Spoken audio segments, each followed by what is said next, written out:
Hey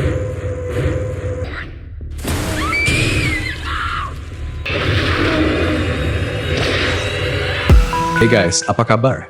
Tenang bro, jangan kabur dulu. Ini bukan acara horor beneran kok. Aku cuma mau bahas film yang katanya bikin bulu kuduk berdiri. Tapi ya, kita lihat aja nanti. Jadi, selamat datang di review santai kita hari ini. Kali ini aku bakal bahas satu film horor supranatural yang keluar di tahun 2009. Judulnya The Unborn. Eits, jangan salah. Ini bukan cerita soal anak yang belum lahir gara-gara lupa pakai kontrasepsi ya. Hehe. Hati-hati ya, bakal ada spoiler, jadi siap-siap.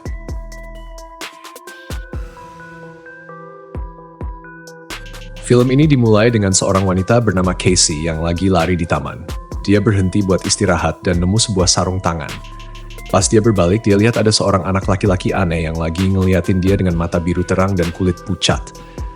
Tiba-tiba anak itu menghilang dan digantikan sama anjing yang pakai topeng. Casey pun ngikutin anjing itu ke dalam pepohonan dan nemu topeng yang sama tergeletak di atas tumpukan daun. Pas dia periksa topeng itu, dia nemuin sebuah toples yang isinya embrio manusia. Saat kamera mendekat, tiba-tiba embrio itu buka matanya dan bikin Casey kaget. Di scene berikutnya, kita bisa lihat Casey lagi jaga anak tetangganya sambil ngobrol sama temennya yang bernama Romy. Dia cerita soal kejadian aneh yang dialaminya. Romy bilang kalau ngelihat bayi biasanya pertanda perubahan dan pembaruan. Tapi dia nggak tahu arti dari tanda kalau bayinya disimpan di dalam toples. Terus Casey nanya arti dari melihat anjing, dan Romy bilang kalau dalam mitologi anjing dianggap sebagai pembawa pesan dari orang mati. Setelah itu Romy nanya soal dua anak yang dijagain Casey. Tiba-tiba, Casey dengar suara langkah kaki dari lantai atas dan dengar anak tertua yang namanya Matty ngomong sesuatu di baby monitor. Casey naik ke lantai atas buat cek anak-anak itu. Kagetnya, dia lihat si Matty lagi nunjukin cermin ke bayi yang baru lahir. Casey langsung nanya apa yang dia lakuin, tapi Matty nggak jawab. Casey deketin Matty dan nyuruh dia tidur. Tapi tiba-tiba, Matty malah ngehantam cermin itu ke kepala Casey dan bilang kalau Jambi pengen lahir sekarang. Nanti, pas tetangganya pulang, mereka minta maaf atas perilaku anaknya. Casey ninggalin rumah mereka dalam keadaan shock, dan di jalan dia lihat lagi sarung tangan yang sama tergeletak di jalan.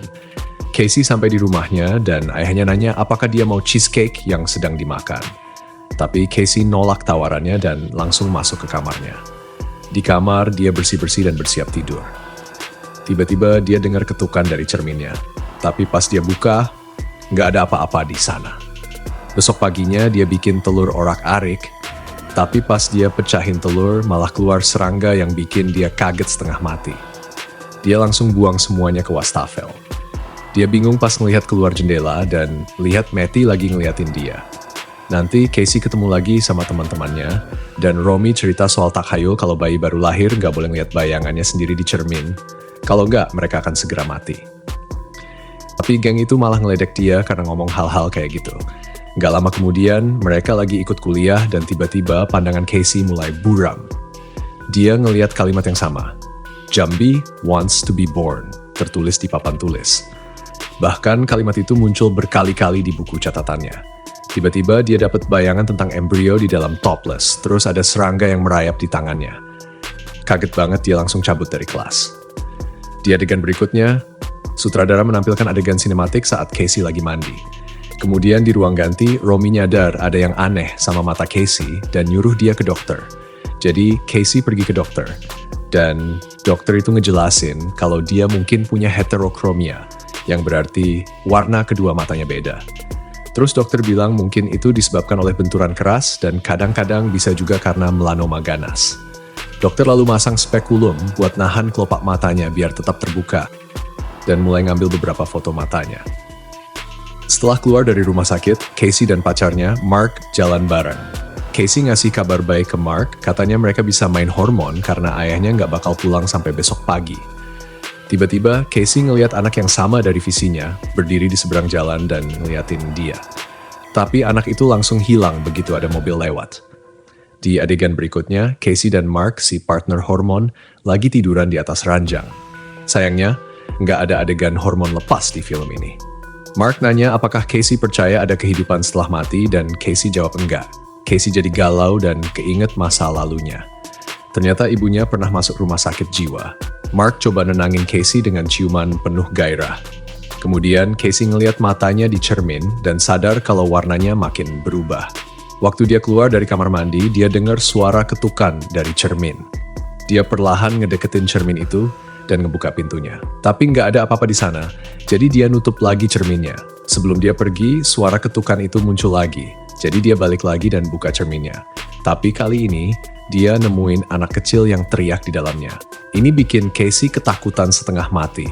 Mark buru-buru masuk setelah dengar Casey teriak, dan Casey cerita soal anak itu. Tapi waktu Mark buka lagi cerminnya, nggak ada siapa-siapa di sana. Casey akhirnya muak dan ngelepas cermin itu dari kamar mandinya. Besok paginya, Casey kelihatan lagi lari di jalan dekat rumahnya, dan dia berhenti di dekat rumah tetangganya. Dia ngelihat orang-orang berkumpul di sana, dan salah satu dari mereka bilang kalau bayinya ditemukan meninggal.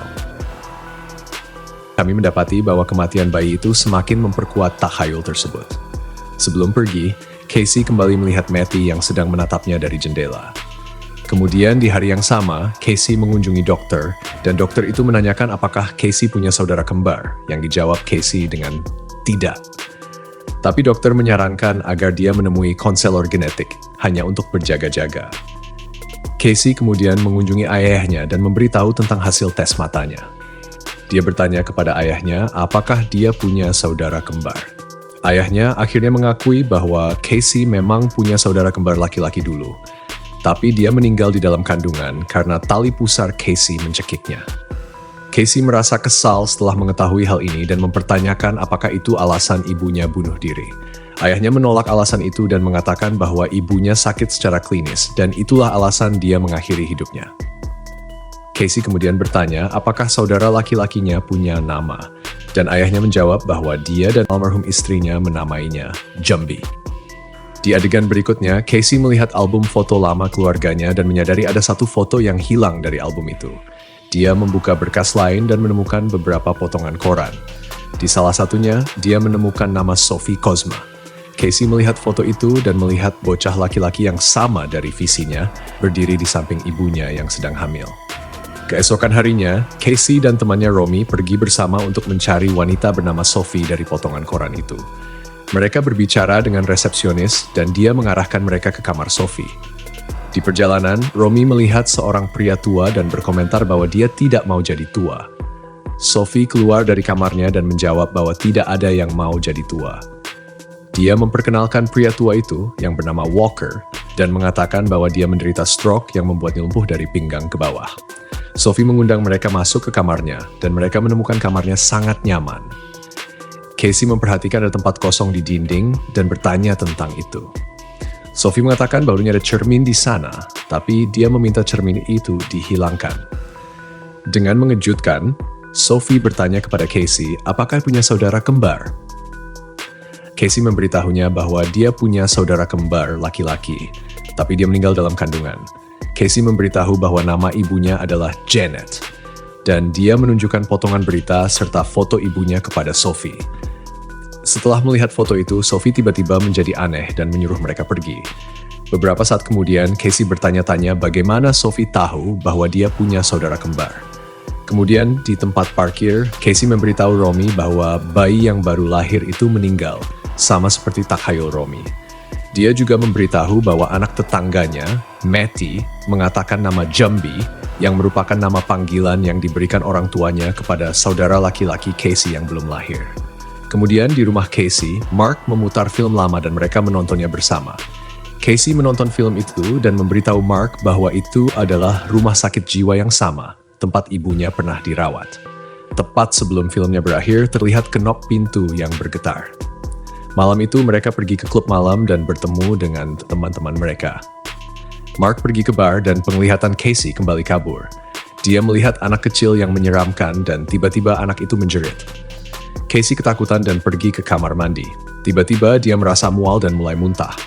Dia melihat lubang di dinding dan mengintip ke dalamnya. Tiba-tiba banyak serangga mulai keluar dari lubang itu dan mengerumuni tempat tersebut. Casey mulai berteriak dan berlari keluar, tapi dia mendapati pintunya terkunci. Banyak serangga mulai keluar dari semua pipa, dan Casey kaget banget waktu lihat ibunya keluar dari salah satu bilik. Casey langsung teriak histeris, tapi untung aja teman-temannya datang. Tapi pas mereka masuk, tiba-tiba semuanya balik normal lagi. Malamnya, Romy nyuruh Casey taruh gunting dengan ujungnya menghadap ke atas di bawah bantal. Katanya ini cara neneknya buat ngusir roh jahat. Gak lama kemudian Casey kebangun dan kaget banget karena dia nempel di langit-langit sambil lihat dirinya sendiri tidur di kasur. Tiba-tiba anak kecil seram muncul dari balik selimut dan mulai merobek perutnya. Untungnya Casey bangun lagi dan ternyata itu cuma mimpi buruk. Beberapa saat kemudian, Sophie telepon Casey dan bilang ada hal penting yang harus disampaikan. Keesokan harinya, Casey datang ke rumah Sophie, dan yang lebih mengejutkan, Sophie ternyata adalah neneknya. Sophie cerita kalau waktu kecil, dia punya saudara kembar bernama Bartol, dan mereka berdua pernah jadi korban eksperimen Nazi yang dilakukan oleh dokter bernama Joseph. Eksperimen itu dilakukan di Auschwitz saat Perang Dunia Kedua. Dia juga bilang kalau dalam salah satu eksperimen, saudaranya meninggal. Tapi beberapa hari kemudian, ada iblis bernama Dibuk yang masuk ke tubuh saudaranya dan menjadikannya portal untuk masuk ke dunia manusia. Jadi Sophie terpaksa membunuh saudara kembarnya untuk menghentikan iblis itu. Dan sekarang iblis itu mengganggu keluarganya buat balas dendam. Sophie kemudian memberikan Casey sebuah amulet Hamza, katanya untuk perlindungan. Dia juga nyuruh Casey buat menghancurkan semua cermin dan membakar pecahannya. Sophie menyebut seorang pria bernama Rabbi Joseph Sendak yang bisa melakukan eksorsisme Yahudi buat mengusir iblis dari jiwa Casey. Hari itu juga Casey ketemu Sendak dan cerita semua masalahnya. Awalnya, Sendak nggak percaya dan nyuruh Casey pergi. Tapi keesokan harinya dia lihat anjing dengan kepala terbalik dan akhirnya sadar kalau Casey nggak bohong. Di panti jompo, iblis masuk ke tubuh Pak Walker dan membunuh Sophie. Casey tahu kalau Romy mungkin dalam bahaya, jadi dia dan pacarnya buru-buru ke rumah Romy buat kasih tahu. Sayangnya, mereka terlambat dan iblis itu masuk ke tubuh Matty dan membunuh Romy. Waktu Casey dan Mark masuk, mereka berdua lihat iblis itu dan sadar kalau dia makin kuat. Keesokan harinya, Sendak ngenalin mereka ke seorang pendeta bernama Arthur, dan mereka pergi ke tempat terbengkalai bareng beberapa relawan buat mulai eksorsisme. Selama proses itu, iblis menyerang mereka dan membunuh beberapa anggota. Iblis itu merasuki pendeta dan mulai ngejar Casey dan Mark. Iblis itu berhasil ngejar mereka dan mulai menyerang. Setelah berjuang keras, Mark berhasil membuat Arthur pingsan, tapi malah dia yang dirasuki iblis. Casey akhirnya menikam Mark di leher pakai amulet itu dan mulai lari. Akhirnya, Sendak dan Casey berhasil mengusir iblis itu dari dunia manusia. Tapi sayangnya, Mark jatuh dari tebing dan meninggal saat proses pemisahan. Beberapa hari kemudian, Casey melakukan tes kehamilan, dan dia tahu kalau dia hamil anak kembar dari Mark. Dan filmnya udahan guys, jangan lupa di like, subscribe, dan nyalakan notifikasinya, agar kalian tahu jika Mimin upload video baru. Sampai jumpa di video selanjutnya. Saya Jans, bye-bye.